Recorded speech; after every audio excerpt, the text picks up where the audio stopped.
maka mesti ada yang bukan ayam, bukan telur. Ya, jangan terjebak dengan ayam dan telur. Mesti bukan ayam, bukan telur, bukan manusia, bukan langit, bukan bumi, bukan malaikat, bukan ruh, bukan cahaya. Dialah Allah, laisa kamitslihi syai'. Karena membayangkannya tidak sanggup, dia menyebut dirinya huwa. Dia, kita sebut dia, berarti orangnya tidak terlihat oleh mata, tidak terdengar oleh telinga. Itu yang disebut dia. Maka nama dia Hu itu salah satu al-asmaul husna. Tapi sayang sekali beberapa da'i dia tidak memperhatikan ini dan mengatakan zikir menyebut nama Hu bid'ah. Ya, cukuplah kita kasih satu kitab judulnya Al-Ibda fi Madaril Ibtida, karya ulama Azhar, kawan dari Syekh Muhammad Abdu, Syekh Ali Mahfuz. Seingat saya beliau menyebutkan zikir Hu disebut bentangkanlah ada orang yang mengatakan bid'ah, ada yang tidak bid'ah. Satu-satunya yang mengatakan bid'ah adalah Syekh Ibn Taimiyah, ghafarallahu lahu. Semoga Allah ampuni dia. Niatnya baik, cuma emosinya terlalu tinggi. Dia membid'ahkan sesuatu sebelum betul-betul mutqin membahasnya. Maka dibantah oleh Imam Ibnu Athaillah dan muridnya As-Subki, lalu anaknya Tajuddin As-Subki, dan berlanjut sampai hari ini. Lalu di dalam kitab Ibda disebutkan, saya memilih, saya menguatkan bahwa zikir menyebut nama Hu tidaklah bid'ah, karena Hu sebagaimana dikatakan Imam Abdul Qahir Al-Baghdadi dalam kitab Usuluddin dan kitab-kitab yang lain, Al-Asma' wa Sifat, Hu adalah ismun min asma'ihi, nama dari nama-nama Allah Subhanahu wa ta'ala. Apa dalilnya? 3 ayat terakhir surat Al-Hasyr. Coba lihat. Huwallahul ladzi la ilaha illa hu. Berapa kali Allah sebut hu? 2 kali. Allahnya sekali. Kenapa tidak Allah dulu seperti ayat kursi? Allahu la ilaha illa hu. Allah hendak beritahu, bagi tahu untuk kita semua bahwa huwa bukan nama ganti, huwa nama zahir untuk Allah. Tapi untuk kita huwa isim dhamir kata ganti, dia, beliau. Tapi untuk Allah huwa asma min asma'il husna. Jadi cara untuk mengenal Allah ini jalan ringkas saja kita kasih supaya tidak berat memikirkan, karena ini bukan untuk difikirkan, ini hanya untuk dirasakan. Jika berzikir la ilaha illallah, katakan tiadalah wujudku kecuali diwujudkan oleh Allah, tiadalah wujudku kecuali bersumber dari kudrat iradat Allah, tiadalah ruhku kecuali dari hembusan Allah, tiadalah tubuhku, jiwaku kecuali melalui nur Sayyidina Muhammad Rasulullah. Inilah makna la ilaha illallah Muhammadur Rasulullah. Dari dulu kita bertemu para masyayikh, ini yang membedakan kita dengan para masyayikh. Mereka dulu kalau sebut la ilaha illallah, fahamnya sampai ke sini. Sekarang saya bagi free, gratis. Ya, antum cukup sedekah nanti ke siapa, ya, lihat ada orang du'afa, sedekah karena faham satu ilmu, tanda syukur kepada Allah Subhanahu wa ta'ala. Dahulu ilmu ini disembunyikan, tapi salah satu ciri ilmu akan Allah hilangkan, ilmu ini mulai disembunyikan. Maka guru-guru kami pun mengatakan, ansyir bainan nas, buka lagi ilmu fa'lam annahu la ilaha illallah kepada manusia. Maka kita pun minta izin kepadanya yang punya nama, yang namanya senantiasa kita sebut-sebut, semoga Allah ridha kepadanya. Fa'lam annahu la ilaha illallah. La ilaha tiadalah wujudku kecuali diwujudkan oleh Allah Subhanahu wa taala. Ini makna yang lebih aman. Ada makna yang lebih lembut, soft. Ilah bermakna mahbub, yang dicintai, yang dituju. Orang Melayu dulu sebut suka itu tuju. Saya tuju dia, saya suka dia. Di Palembang dulu begitu, ya. Di kepulauan dulu begitu, ya. Tuju. Bahkan di zaman Syekh Abdul Rauf As-Sengkili juga sama. Maka tujuan itu sesuatu yang dicinta. Maka boleh kita maknai la mahbuba bihaqqin illallah. Tidaklah aku mencintai pada hakikatnya kecuali Allah Subhanahu wa taala.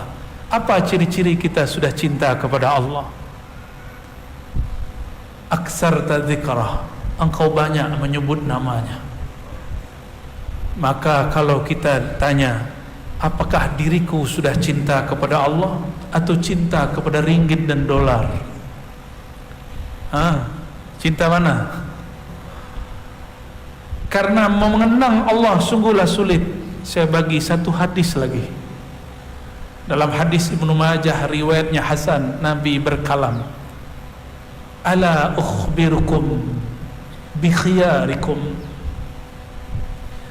Maukah engkau aku beritahu, aku bagi tahu siapakah yang khiyar, yang terbaik di antara kamu.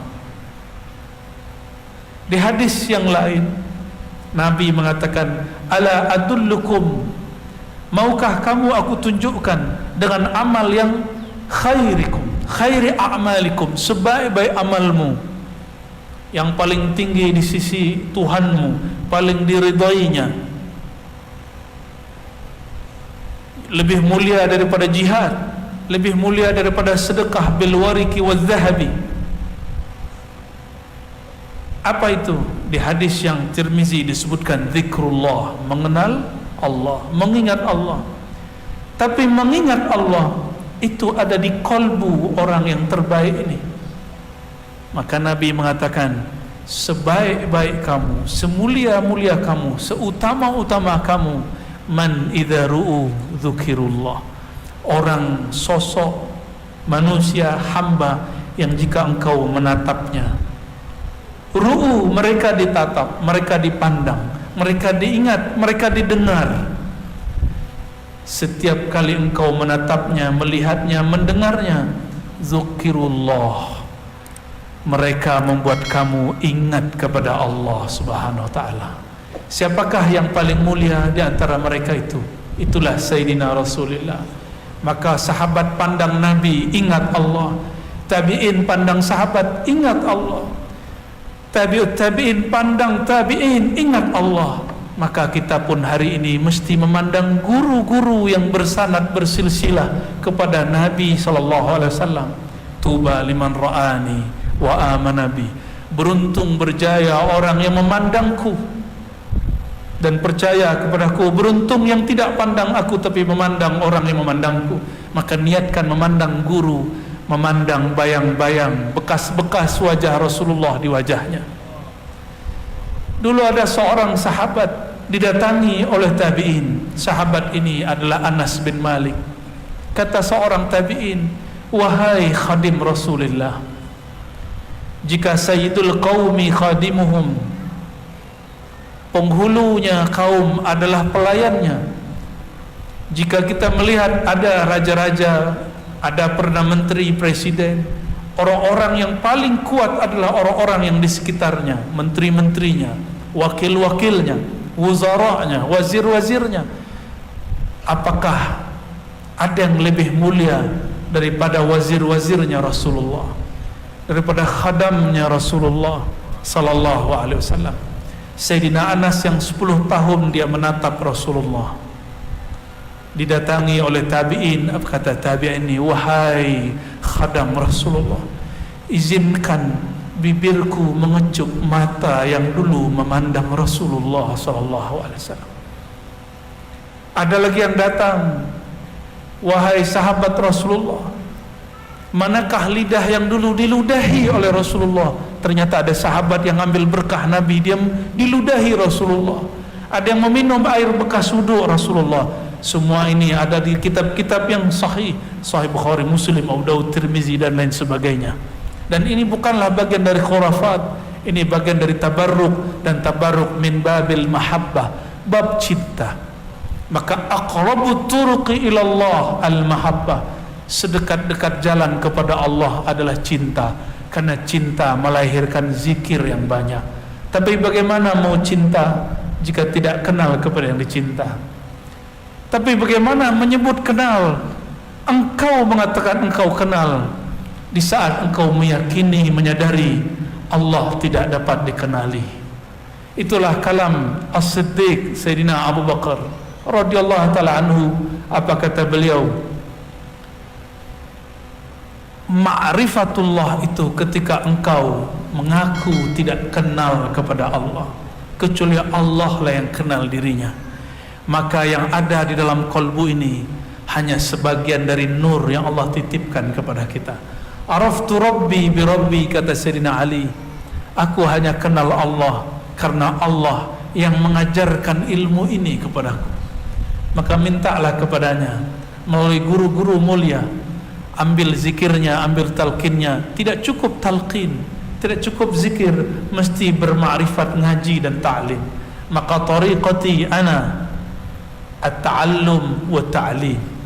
Tariqah saya bukan talqin yang pertama, tariqah saya yang pertama belajar mengaji. Mengaji apa? Mengkaji nama-nama Allah.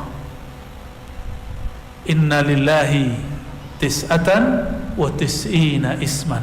Allah memiliki 99 nama. Maka orang yang disebut arif billah, orang yang banyak nama Allah di kalbunya. Saya berdoa semoga kita semua orang-orang yang Allah limpahkan nama-namanya. Amin ya rabbal alamin. Barangkali itu yang boleh saya sampaikan.